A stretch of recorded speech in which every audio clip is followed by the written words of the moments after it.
Hello and welcome to a reading by Mario Velez of Frank Herbert's classic Dune. We are currently on Book 1, page 112 of this edition, made just before the announcement of the motion picture. What had the Lady Jessica to sustain her in her time of trial? Think you carefully on this Bene Gesserit proverb, and perhaps you will see.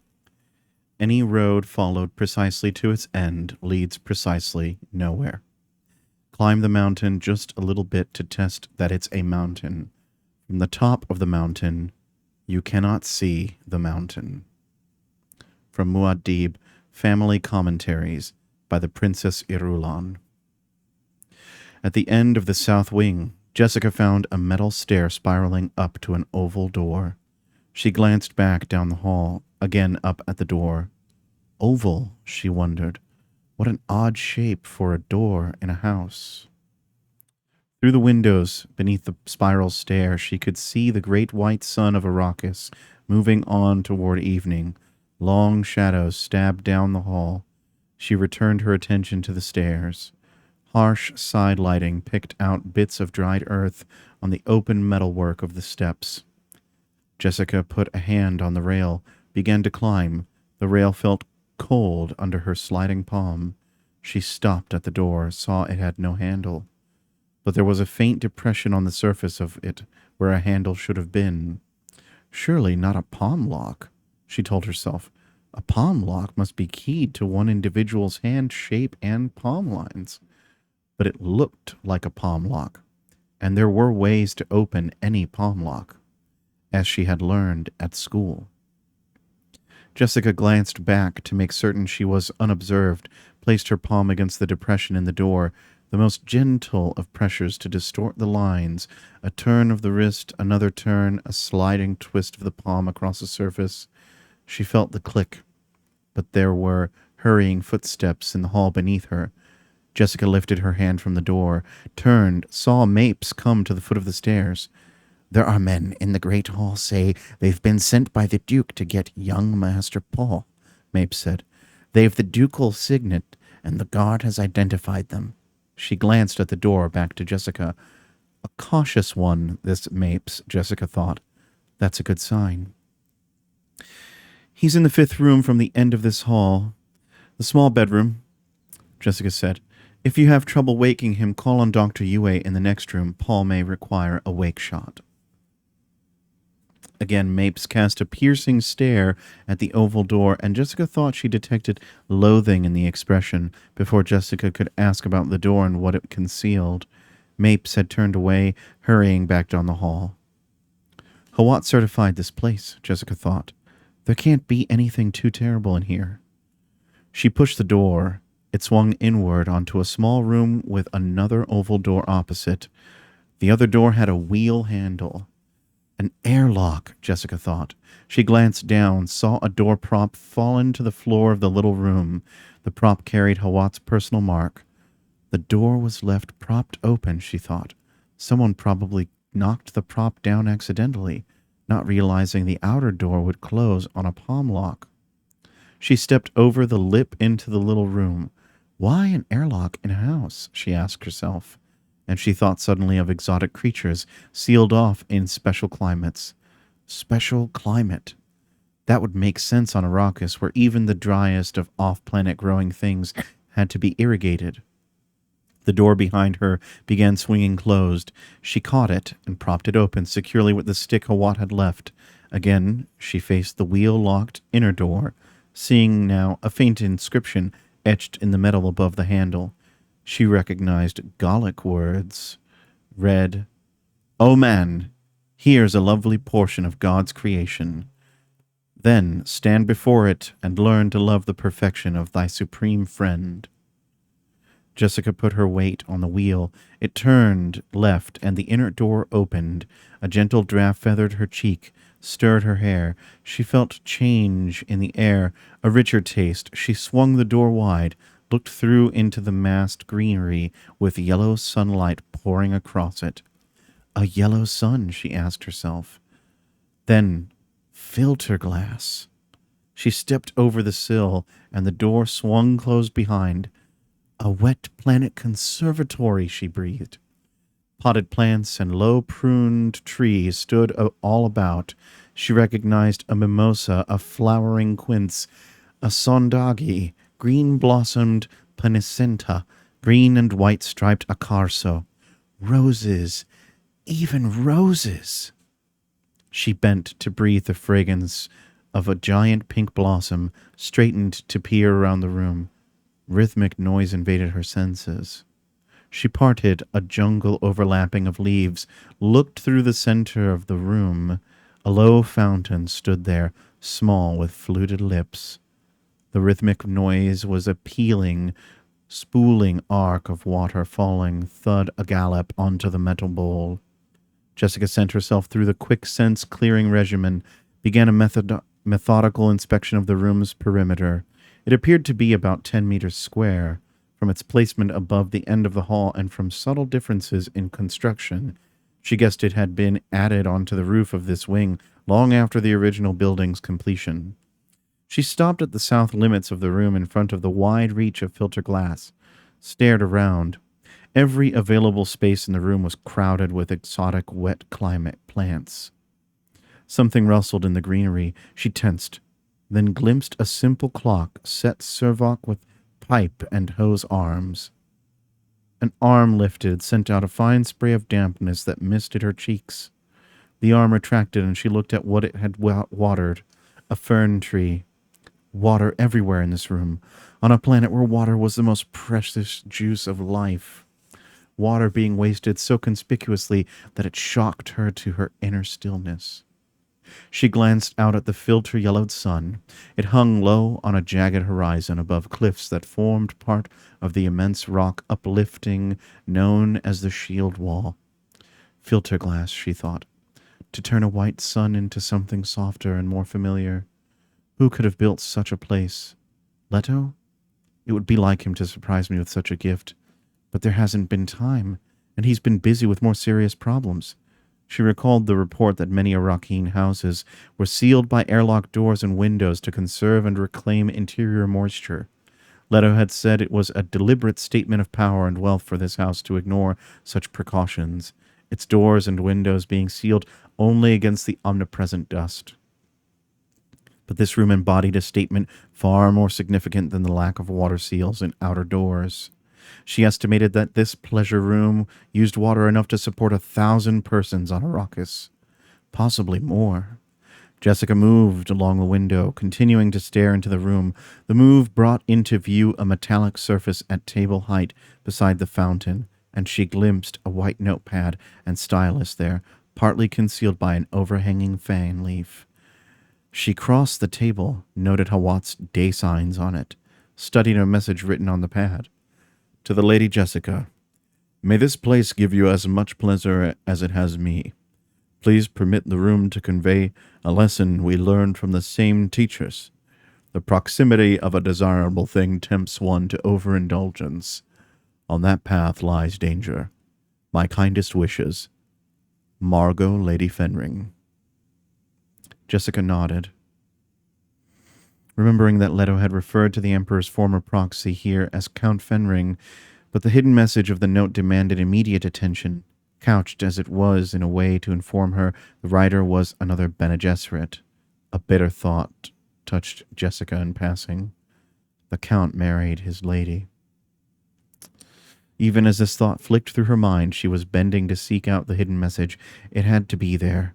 The visible note contained the code phrase every Bene Gesserit not bound by school injunction was required to give another Bene Gesserit when conditions demanded it. On that path lies danger. Jessica felt the back of the note, rubbed the surface for coded dots. Nothing. The edge of the pad came under her seeking fingers. Nothing. She replaced the pad where she had found it, feeling a sense of urgency. Something in the position of the pad. She wondered, but Hawat had been over this room, doubtless, had moved the pad. She looked at the leaf above the pad. The leaf! She brushed her finger along the surface, along the edge, along the stem. It was there. Her fingers detected the subtle coded dots, scanned them in a single passage. Your son and the Duke are in immediate danger. A bedroom has been designed to attract your son. The H loaded it with death traps to be discovered, leaving one that may escape detection. Jessica put down the urge to run back to Paul. The full message had to be learned. Her fingers sped over the dots. I do not know the exact nature of the menace, but it has something to do with a bed. The threat to your Duke involves defection of a trusted companion or lieutenant. The H planned to give you as a gift to a minion. To the best of my knowledge, this conservatory is safe. Forgive that I cannot tell more. My sources are few, as my count is not in the pay of the H. In haste, M.F. Jessica thrust the leaf aside, whirled to dash back to Paul. In that instant, the airlock door slammed open. Paul jumped through it, holding something in his right hand, slammed the door behind him. He saw his mother, pushed through the leaves to her, glanced at the fountain, thrust his hand and the thing it clutched under the falling water. Paul! She grabbed his shoulder, staring at the hand. What is that? He spoke casually, but she caught the effort behind the tone. Hunter-seeker. Caught it in my room and smashed its nose, but I want to be sure. Water should sort it out. Immerse it, she commanded. He obeyed. Presently, she said, withdraw your hand, leave the thing in water. He brought out his hand, shook water from it, staring at the quiescent metal in the fountain. Jessica broke off a plant stem, prodded the deadly silver. It was dead. She dropped the stem into the water, looked at Paul. His eyes studied the room with a searching intensity that she recognized, the Bene Gesserit way. This place could conceal anything, he said. I've reason to believe it's safe, she said. My room was supposed to be safe too. Hawat said it was a hunter-seeker, she reminded him. That means someone inside the house to operate it. Seeker control beams have a limited range. The thing could have been spirited in here after Hawat's investigation. But she thought of the message on the leaf. Defection of a trusted companion or lieutenant. Not Hawat, surely. Oh, surely not Hawat. Hawat's men are searching in the house right now, he said. That seeker almost got the old woman who came to wake me. The Shadowed Mapes, Jessica said, remembering the encounter at the stairs. A summons from your father to... That can wait, Paul said. Why do you think this room's safe? She pointed to the note, explained about it. He relaxed slightly, but Jessica remained inwardly tense, thinking, a hunter-seeker, merciful mother. It took all her training to prevent a fit of hysterical trembling. Paul spoke matter-of-factly. It's the Harkonnens, of course. We shall have to destroy them. A rapping sounded at the airlock door, the code knock of one of Hawat's corps. Come in, Paul called. The door swung wide, and a tall man in the Atreides uniform with Hawat insignia on his cap leaned into the room. There you are, sir, he said. The housekeeper said you'd be here. He glanced around the room. We found a cairn in the cellar and caught a man in it. He had a seeker console. I want to take part in the interrogation, Jessica said. Sorry, my lady. We messed him up catching him. He died. Nothing to identify him? She asked. We found nothing yet, my lady. Was he an Arrakeen native? Paul asked. Jessica nodded at the astuteness of the question. He has the native look, the man said. Put into that cairn more than a month ago by the look and left there to await our coming. Stone and mortar where he came through into the cellar were untouched when we inspected the place yesterday. I'll stake my reputation on it. No one questions your thoroughness, Jessica said. I question it, my lady. We should have used sonic probes down there. I presume that's what you're doing now, Paul said. Yes, sir. Send word to my father that we'll be delayed. At once. He glanced at Jessica. It's Hawat's order that under such circumstances as these, the young master be guarded in a safe place. Again his eye swept the room. What of this place? I've reason to believe it's safe, she said. Both Hawat and I have inspected it.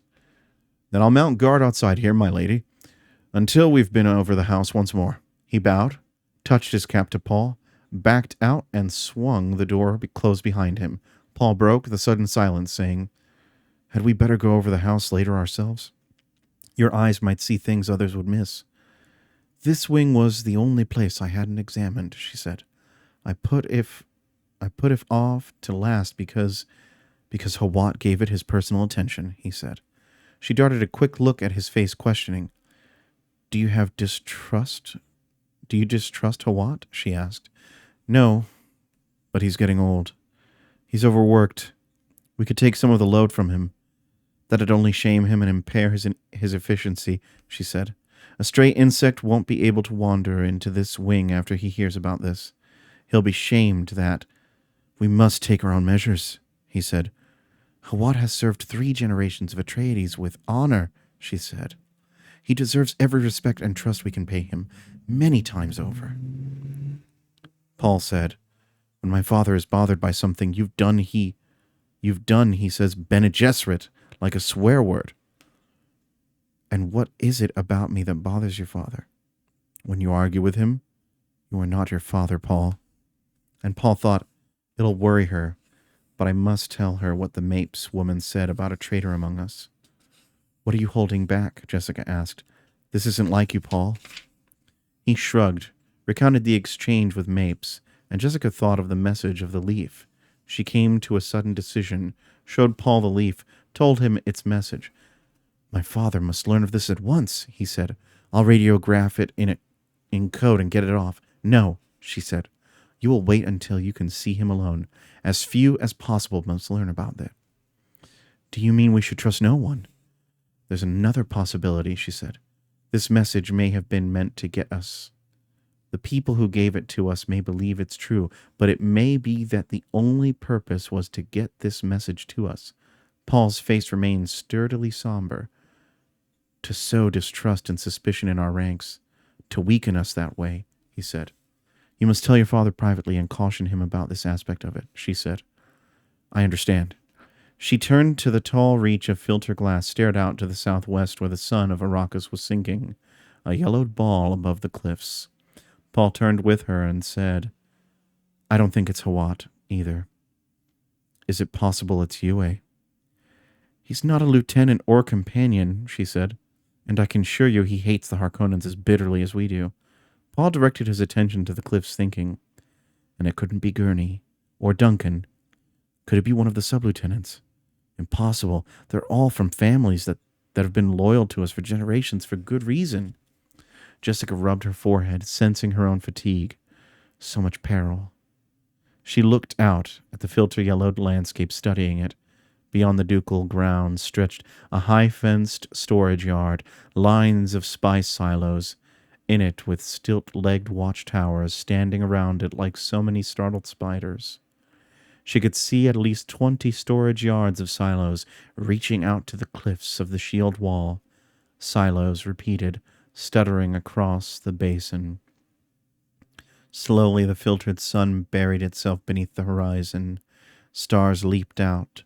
She saw one bright star so low on the horizon that it twinkled with a clear, precise rhythm. A trembling of light. Blink, blink, blink, blink, blink. Paul stirred beside her in the dusky room, but Jessica concentrated on that single bright star, realizing that it was too low, that it must come from the shield wall cliffs. Someone signaling. She tried to read the message, but it was in no code she had ever learned.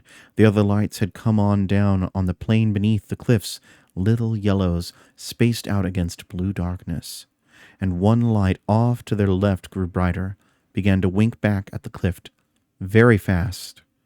Blink, squirt, glimmer, blink, and it was gone. The false star in the cliff winked out immediately, signals, and they filled her with premonition.